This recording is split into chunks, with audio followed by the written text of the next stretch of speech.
Thank you. Next, we have Mr. Joe Brandt.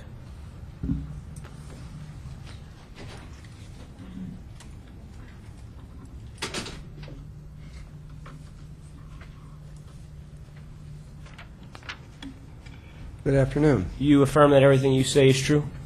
I do. Thank you very much. I'm Joe Brandt.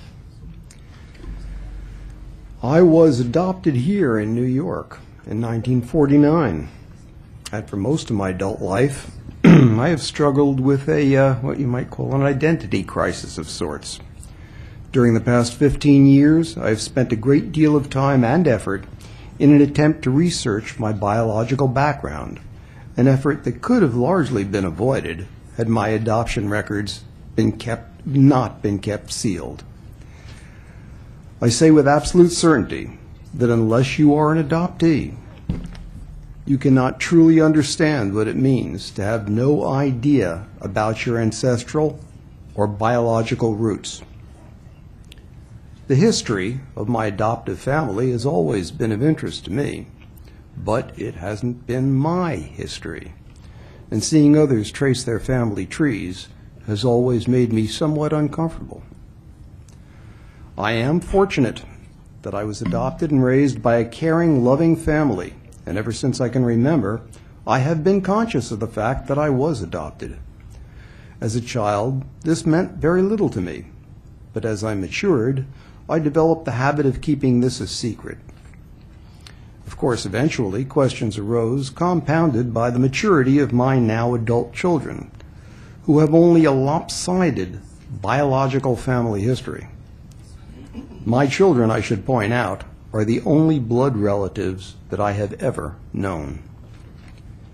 It's like being a piece of a jigsaw puzzle with all the other pieces missing, and trying to fit yourself into a different puzzle, one in which you don't really match.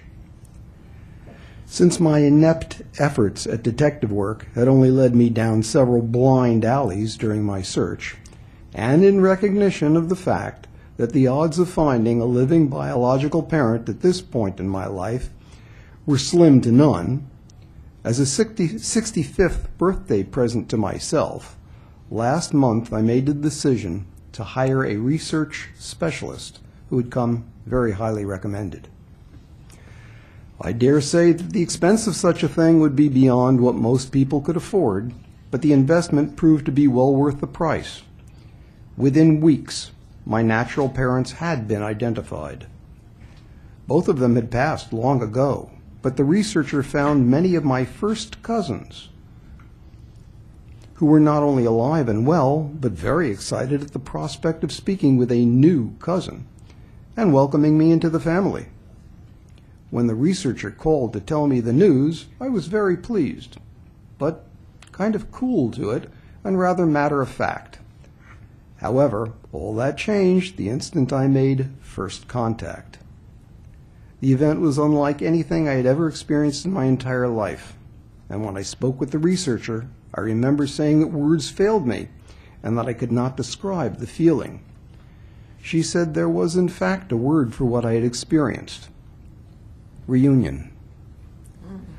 One of the many great people I have spoken with in my newfound family is a wonderful woman who is of no actual relation to me, although we share a permanent bond.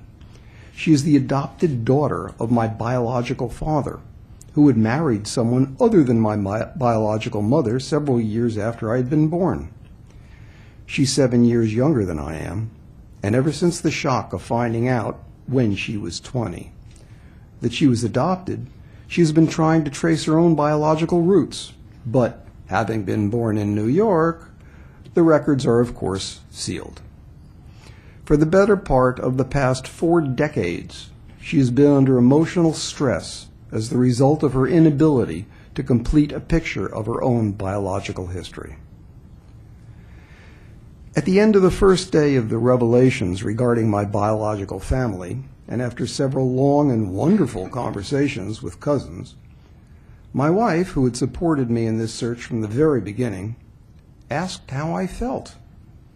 After considering the question for a moment, my one-word response was, whole. The laws denying adoptees access to their own biological records need to be changed. Thank you. Thank you very much, Mr. Brandt.